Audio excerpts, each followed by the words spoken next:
While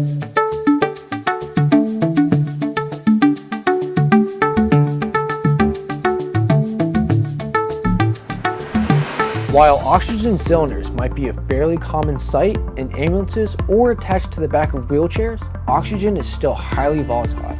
To best understand oxygen's hazardous nature, we should take a look at the fire tetrahedron that describes how fire takes place.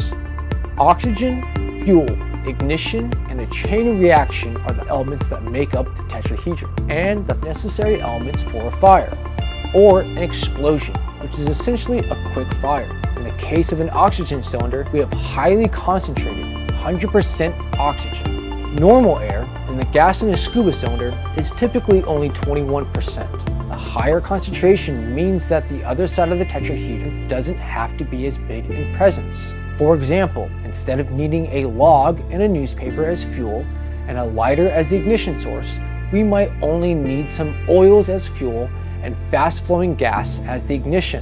This sensitivity means that a certain discipline is necessary for working with oxygen cylinders. Operating the valves gently and keeping components away from greases, oils, or gasoline are critical when using oxygen cylinders. Avoiding storage in hot cars or sources of heat in general is also critical when working with oxygen. Due to the possibility of fire, some areas require prescriptions for oxygen cylinders.